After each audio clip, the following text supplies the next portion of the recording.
आज के टाइम पे न जाने कितने सारे सुपर हीरो शोज बन चुके हैं, but not even a single one of them comes even close to. यहाँ पे सवाल ये उठता है कि क्यों ये सभी सुपर हीरो शोज इनविंसिबल के सामने हमारी बहनों के बनाए खाने की तरह ही फीके पड़ जाते हैं। और क्या है इनविंसिबल में जो इस शो को इतना बढ़िया बनाता है? वेल, इस शो के 3 सीजन बिंज करके और चौथा सीजन रिसेंटली फिनिश करने के बाद मुझे पता चले हैं इनविंसिबल के ये 3 एस्पेक्ट्स। इनविंसिबल के ये 3 एस्पेक्ट्स इस शो को एक बिंज वर्दी शो बनाते हैं, तुम्हें एक पर्सनल लेवल पे इस शो के साथ कनेक्ट करवाते हैं और इस शो को बाकी सुपर हीरो शो से काफी सुपीरियर बनाते हैं। और अगर इनविंसिबल में ये थर्ड एस्पेक्ट नहीं होता तो ये शो बाकी सुपर हीरो शो से इतना बेहतर कभी नहीं होता। जिसके बारे में जानना है तो वीडियो एंड तक जरूर देखना। एंड एज यूजुअल बिना किसी देरी के आइए देखते हैं, बैठचंद मजा आएगा। इनविंसिबल एक काफी बिंज वर्दी शो है, इतना बिंज वर्दी कि मैंने इस शो के 3 सीजन्स एक दिन में ही देख लिए। और इनविंसिबल का वो एस्पेक्ट जो इस शो को इतना बिंज वर्दी बनाता है वो है इनविंसिबल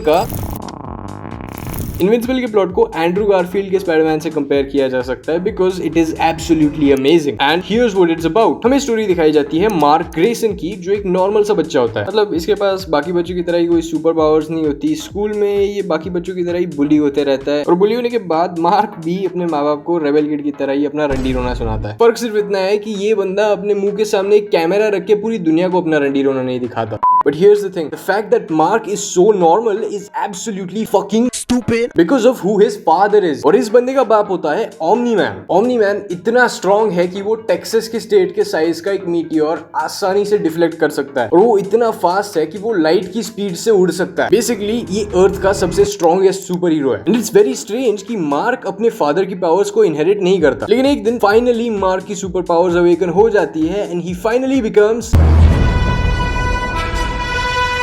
और फिर अपनी पावर्स मिलने के बाद मार्क भी अपने डैड की तरह एक सुपर हीरो बन जाता है। और इस पार्ट के आगे की कहानी काफी इंटरेस्टिंग है, लेकिन अगर मैं प्लॉट के बारे में और बात करता हूँ तो गोरलॉक द डिस्ट्रॉयर की तरह ही काफी हैवी स्पॉयलर्स आ जाएंगे। लेकिन जोक्स अपार्ट, इनविंसिबल का प्लॉट इतना बढ़िया है कि तुम इनविंसिबल से उतने ऑब्सेस्ड हो जाओगे जितने ऑब्सेस्ड ब्लैक लोग KFC से है। And why Invincible's plot will make you obsessed with Invincible is because of the amount of twists in it. Invincible के plot में twists का नंबर आर्यन खान से भी ज्यादा हाई है। मतलब throughout the show plot twist पे plot twist, plot twist पे plot twist, plot twist पे plot twist है Invincible में। And it's not even the quantity of plot twists in Invincible that make you so obsessed with the show, क्योंकि ज्यादा plot twist का होना एक plot को बेहतर नहीं बनाता है। ये इस पे भी काफी डिपेंड करता है कि plot twist किस क्वालिटी के है। 5 DDs aren't better than 1 Udit Narayan. Quality always trumps quantity। और इसी वजह से तो Invincible के plot twist इतने बढ़िया है। जितनी हाई इनविंसिबल के प्लॉट ट्विस्ट की क्वांटिटी है उतनी ही हाई इन प्लॉट ट्विस्ट की क्वालिटी भी है। और इनविंसिबल के हर प्लॉट ट्विस्ट की क्वालिटी इतनी बढ़िया होती है कि तुम उसे देखते ही बोलो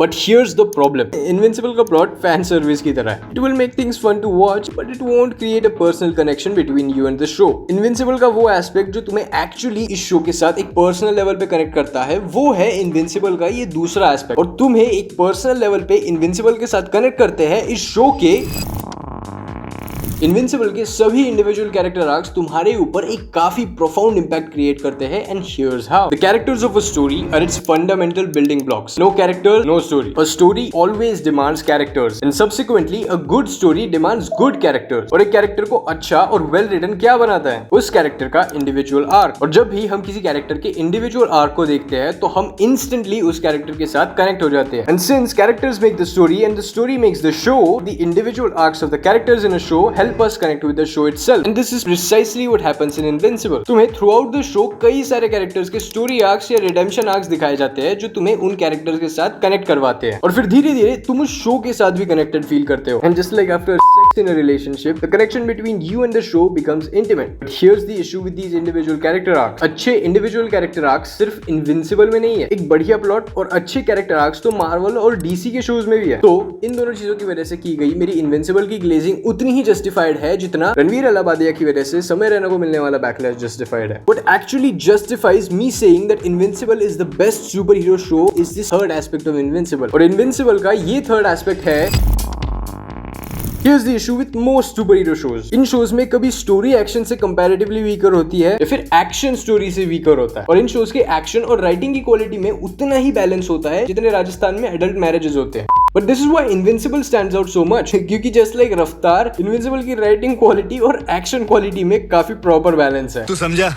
और जितनी बार तुम इस शो की स्टोरी के लिए Are you fucking kidding me? बोलोगे उतनी ही बार इनविंसिबल का एक्शन देख के ये भी बोलोगे कि Let's fucking go. And that's why Invincible is so different from other superhero shows. But there is something else about Invincible as well that makes this show so great. और वो है Invincible की voice acting, जो by far मैंने experience की हुई सबसे best voice acting है। और इस शो की voice acting तुम्हें definitely ये बोलने पे मजबूर कर देगी कि ये तो फ्रेंच सिनेमा है, इस फिल्म को तो ऑस्कर में जाना चाहिए। मतलब स्टीवन यन, जेके सिमंस, सैंड्रा ओ, सेथ रोगन और इनविंसिबल की बाकी कास्ट मेंबर्स ने हर एपिसोड में एकदम टॉप लेवल की वॉइस एक्टिंग करी है। ये सभी एक्टर्स जो भी कैरेक्टर पोर्ट्रे कर रहे होते हैं, उनके सभी इमोशंस तुम्हें क्लियरली उनकी वॉइस एक्टिंग के थ्रू फील होते हैं और थ्रू आउट द शो तुम्हें सिर्फ बढ़िया लेवल की ही वॉइस एक्टिंग एक्सपीरियंस करने को मिलती है। एनीवेज, अगर इनविंसिबल की रेटिंग की बात करें तो मैं पर्सनली इस शो को एक स्ट्रॉन्ग 9 out of 10 देना चाहूंगा। और इनविंसिबल जैसे ही एक अंडररेटेड सुपर हीरो शो के बारे में जानना हो तो राइट वाली वीडियो देखना। मैं मिलूंगा तुमसे वही, तो तब तक के लिए Goodbye, my nigger. Back to the lobby.